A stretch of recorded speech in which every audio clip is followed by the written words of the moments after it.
Hey y'all, this is the WTF. It's not what you normally think WTF is. It's what's the formula, and that's what we're teaching today. We're teaching the formula around mindset, and we're focusing on different sets. So go and follow us on the Facebook community. DM me if you want to know more, but we're teaching what's the formula, y'all. So today we're talking about mindsets and different sets that are important to being a successful business entrepreneur, because that's the goal. We're teaching the formula on entrepreneurship. We want you all to have a digital product at the end of this mentorship. Everybody will have their LLCs and things built up. But before you can even get to the money, before you can get to the business, you got to have the right sets in mind. So when I say sets, what do you all think I mean when I say sets? I say probably mindset, because without your mind, you don't really got nothing. Right, that's true. Maybe like your tool set, maybe like with the tools that you're given. Yeah, I mean, all y'all got big muscles. Those are tool sets to help you lift something. You need a set of tools for that. Maybe like skill set. Skill set is another good one.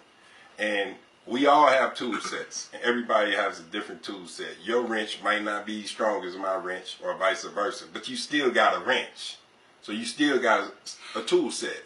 And from that tool set, through your whole life, you build skill sets. And you're good at this, you're good at tinkering with this, you're good at dishes, you're good at cooking. These are skill sets. But in this world of entrepreneurship, it's the mindset that's the most important. So what comes to mind when I say mindset? What does that mean? You say, you hear people say mindset. What is that set? I say it's like your knowledge on like what you have in that like area or something like that. Okay. I feel like it got a big thing to do with confidence. Definitely, big confidence is very key to being successful. I would say like discipline and being able to be consistent. Yeah, that too. Mm-hmm. Yeah, mainly being humble with what you got. Humble, okay. Well, see, I was gonna say a good portion, but they took it, so I just okay. with them. That's all right. That's fair. You know, they did say some great things, and everything that they said was right. But remember, the things that you know are more focused on your skill set, what you're skilled at. The mindset is more about what you believe. Now, if you can have all the skills in the world, but if you don't believe in them, they're not going to do anything. And I feel like it could be the other way around too. Like you can think you can do all this stuff, but if you don't got the skill set. Right. So like, skill set is valuable. Yeah, like if you think they both work together. Yeah. Yeah, without a doubt. But you've known people who have the greatest of skill sets, but the mindset will always trump the greatest of skill sets. So we use Michael Jordan for example because he's the GOAT, and I'm not debating that with anybody, but MJ is the GOAT during my era. LeBron might be for you all, but I'm an MJ fan. But the thing about MJ that I love is that his mindset was different than everybody in the NBA. That's why he was so new and rare. They're like, who is this guy coming from North Carolina and just taking over the league? I mean, Larry Bird said that was Jesus in sneakers. He dropped 63 on Larry Bird's head. And Larry Bird and Magic was the best, but it wasn't necessarily his skill set. Yeah, he needed the skill sets to, be able to shoot. And, everybody knows the athletic skill set. You need that.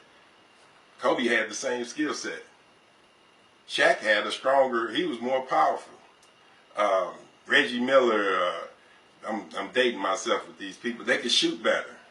He didn't have the highest free throw percentage. So his skill set wasn't the greatest, but his mindset, he wanted to crush everybody that he played. And he would get so bored that he would make up things in his mind to motivate him to dominate. And that was the thing about him. He dominated the world. It wasn't just his skill set. It was his mindset that I'm going to crush you every time I play you. I don't care who it is. I'm dropping 50 on your head. And he had that even when they were favored by 20 points. They know they're going to win the game. He would pick on somebody and say, "Oh, you talking?" And just annihilate them.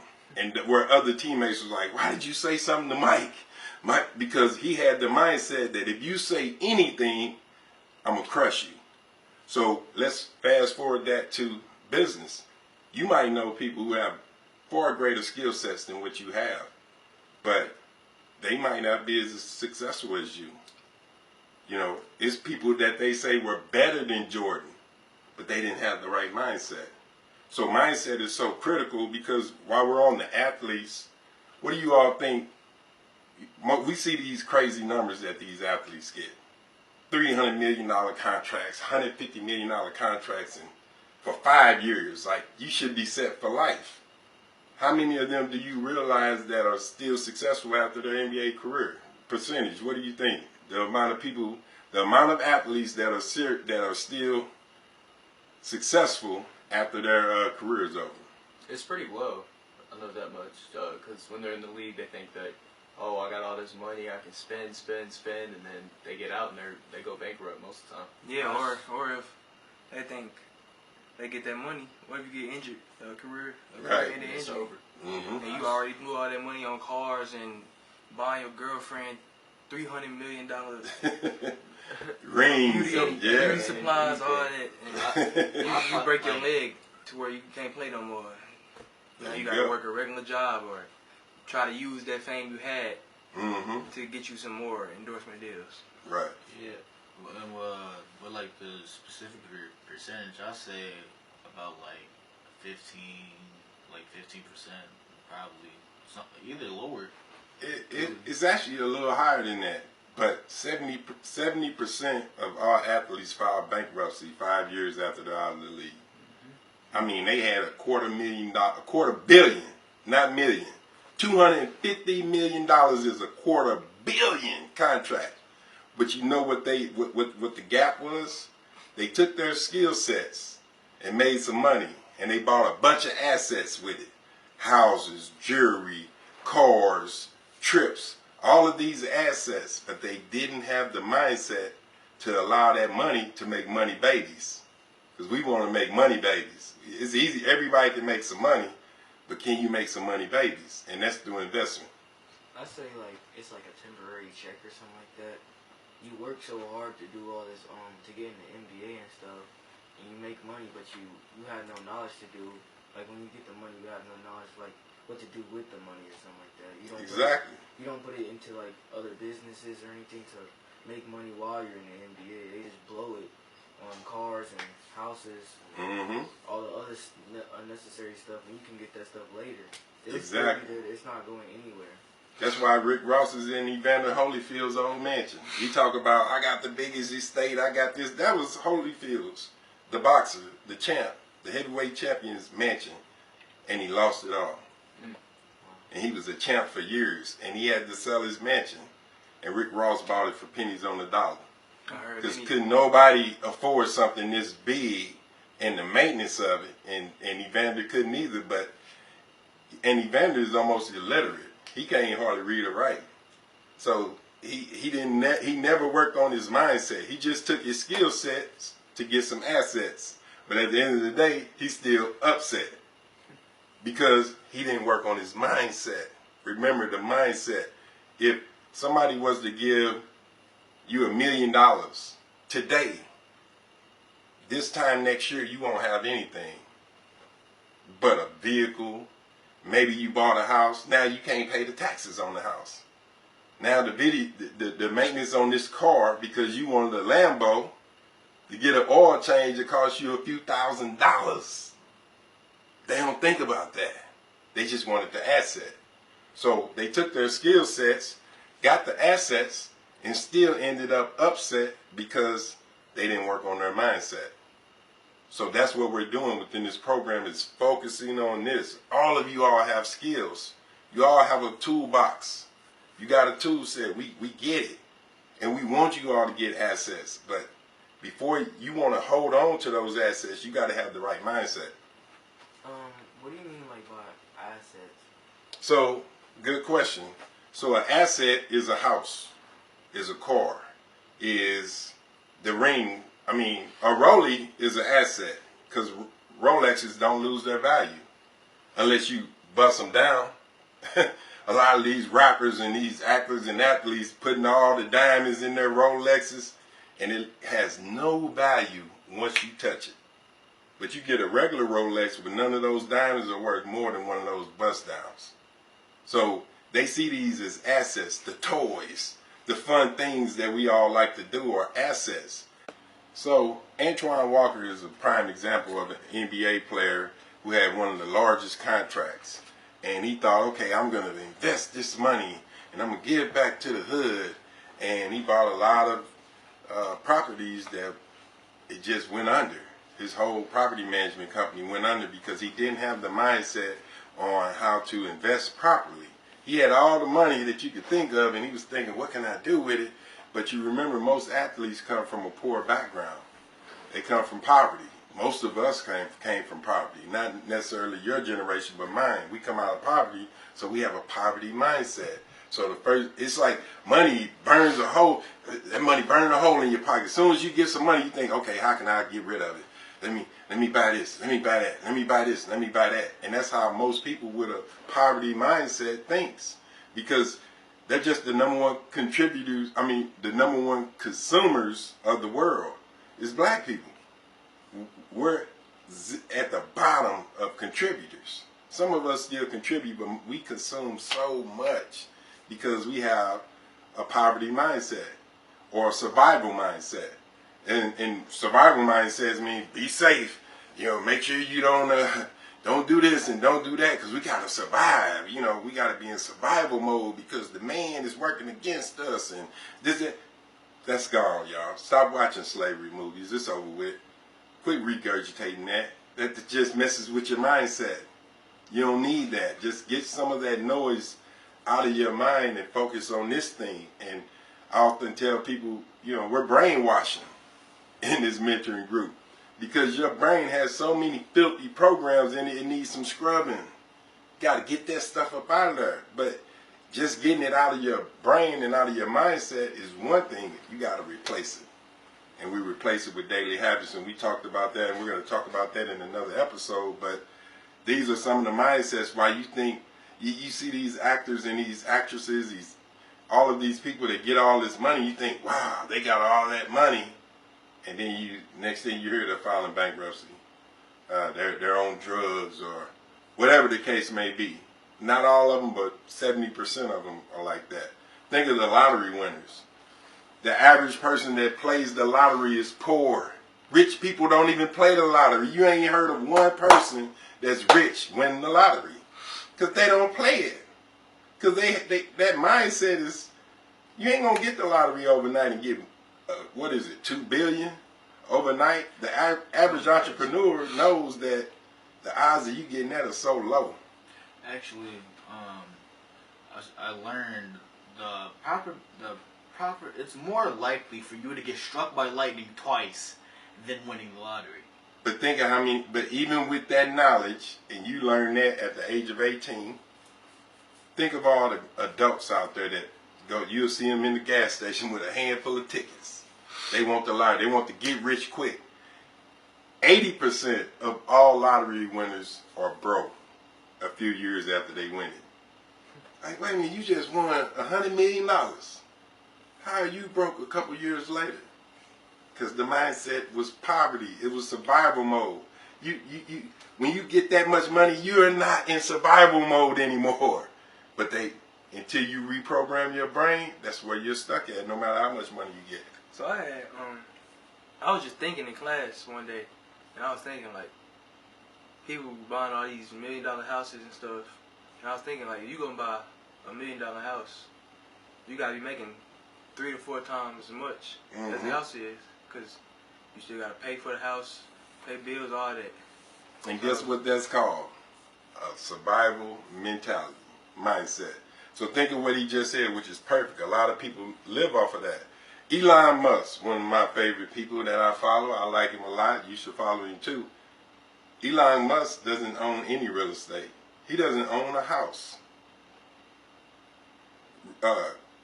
Grant Cardone, the house he lives in is an asset, is a business. So if we're looking at it from, I want to get this money and buy a house, yeah, the taxes and everything else, the house note is going to kill you. But you can get that same mansion through a business and make it an LLC. Look at Rick Ross. You think he ain't getting the tax write-offs for his boss up conference? In that big old house, he uses his house, and now he doesn't have to pay taxes because it's a business. This is the business, the entrepreneurial mindset that we're teaching, the formula on how to hold on to the assets, on how not to lose them. Because if you don't have the pockets for the $1 million, how you gonna hold it? And the pockets are the mindset of where can I invest this? Not where can I spend it, where can I invest it?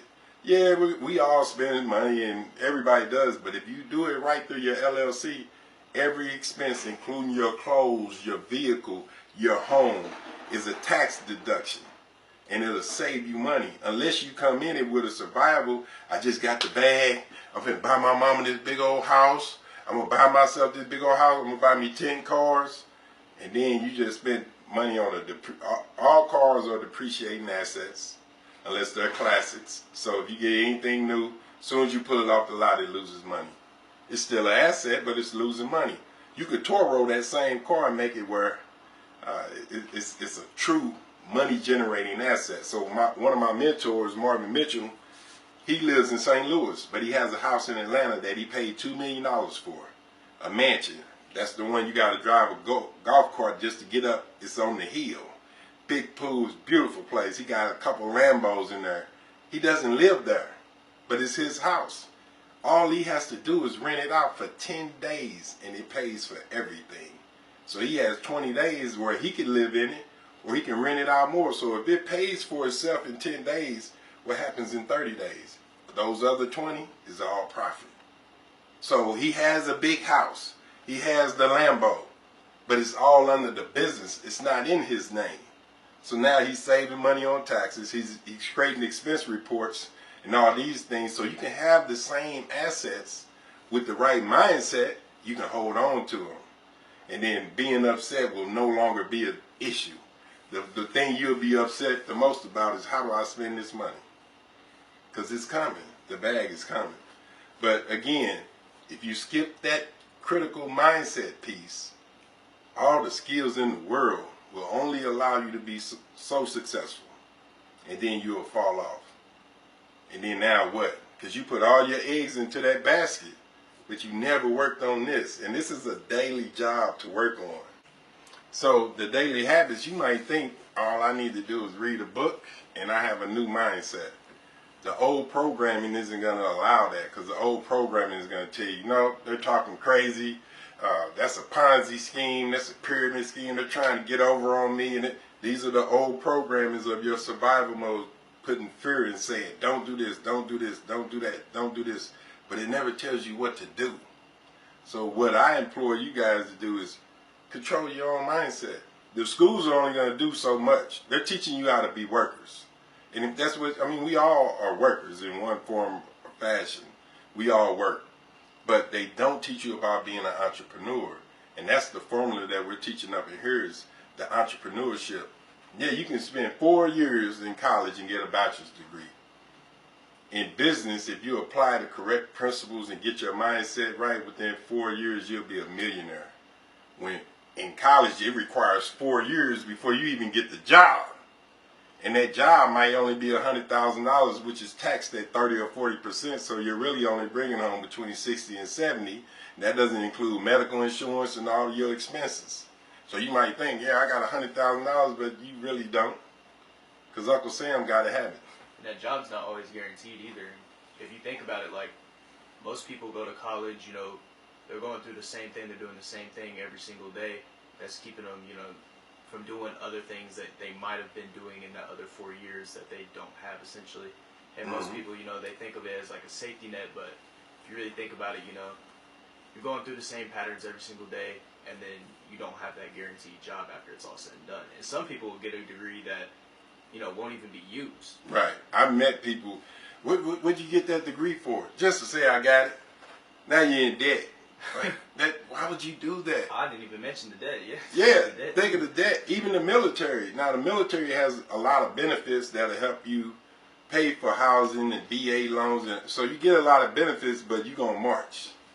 You're going to do what they tell you to do. They're training you. They're programming your brain to do a certain thing to survive. Soldiers are taught to survive.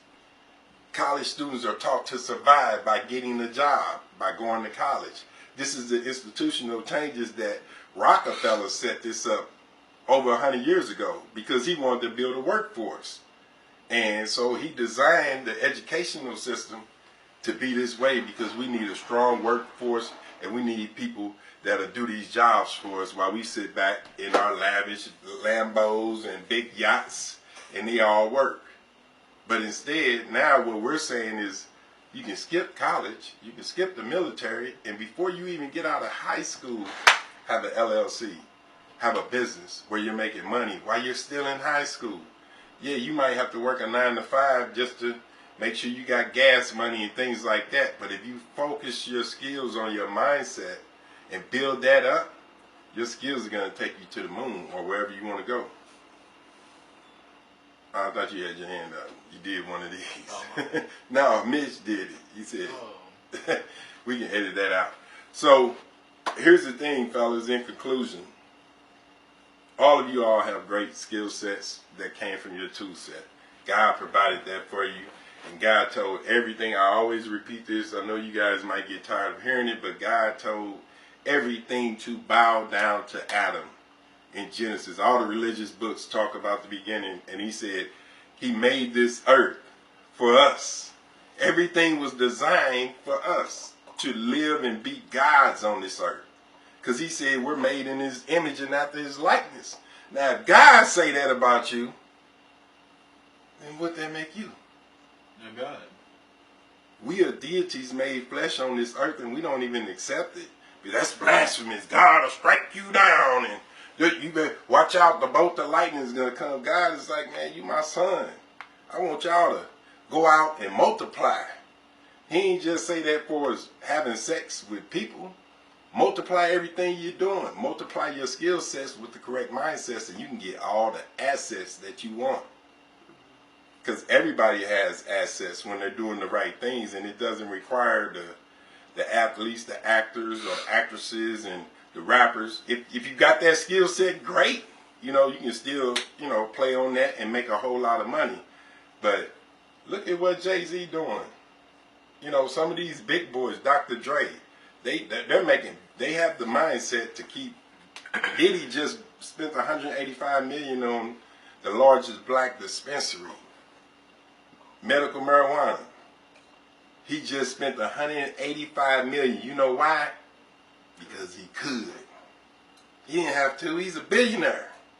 So if you got $1 billion, why would you just say I'm good? I'm cool. I don't need to do nothing. Because once you get $1 billion, you want two. Just because you get one Lambo, you like, man, I got the money, I want a different color. We do the ands, not the ors. So we don't pick this or this, either or. No, we want both. I want both of them. If I want two color Lambos, then I want them both. And that's how Diddy did it. And this is the mindset that a lot of people have, but to get to that point, this is where the grind happens. And the grind is in your mind more than your skills. Because again, the skill set is only going to take you so far. But when you get this thing sharp like a sword, anything comes in your way, your mindset is going to chop it down. Because the law of the universe, the law of the land, the law of attraction says, and God in Genesis said, everything bows down to you. Everything on this earth bows to you, and it's designed to make your life like a king, like a God on this earth, like a child of God, or your higher power, whatever you want to call it. Wherever you feel that you come the highest of the high, you're a part of that. You're not. Animals are in survival mode. That's their whole life is to survive. They can't think, yeah, the lion might be like, yeah, I want to. No, they don't think like that. All they know is survival mode. And that's what they teach us, the animalistic survival mode. You got to work, you got to do this, you got to do that. And yeah, you do. But there's another level that none of these animals can attain that we can. And that's the different mindset. They can't change their mindset. That's their nature. That's what they're designed to do. So we don't get sad when the lion bite the neck off little Bambi because he's in survival mode. It doesn't make, that lion is so mean. Why would he do that? That's his nature. You gotta eat. He's surviving. And a lot of us, with the way we were brought up, we're in survival mode. And we don't have to be in survival mode. Let's get into let's get into that abundance mode where we want abundance. We don't want to just live check to check and, make ends meet and get a job, don't be a bum. And I know you all have heard parents say that. Go to college, get a degree. I have multiple degrees. And I wish like hell somebody would have taught me this before I went to college. Because I would have realized I didn't need it. And you all don't either. But if you do want to go that route, it's okay. Because the college will build you up a skill set. But that skill set, again, doesn't trump this. It's all about the mindset. And those daily habits will help you get your mindset together. So we're going to wrap up. But I want you guys to think about this and think, okay, how can my skill set help me get assets with the proper mindset? Because those are the sets that we're after. Everybody wants the assets. I want a house on every beach. California, Florida, New York. I want it all. And each one of those houses are going to be an asset in a business that anybody can rent. Because we making money, y'all. I know we talk about money and it not being important. It's not the number one thing, but it's real close. Because the number one thing is service and helping people. So every business that you guys get set up is designed to help people. We're not trying to screw anybody over. We're not trying to manipulate anybody. I don't want anybody in this program that doesn't want to be here. Because my time is valuable. The most valuable asset that we have is our time, our 24 hours. And what you do in that 24 hours will dictate how successful you are. But this one right here, you can do for free. Don't cost you no money to get this right. But you got those programs built in that society has told you this is what you need to do. And all I'm saying is there's a different way. All right, so I appreciate you fellas for sticking through and listening to my mouth. You know I love y'all, and we teaching the formula in the WTF. So we're going to dominate on everything we do, and at the end of each meeting, we always say dominate. So come on up here and get on this camera so we can send everybody off. It's domination in whatever we do. We dominating chores, grades, everything. So on 3, y'all, let's get this dominating out there. 1, 2, 3. Dominate!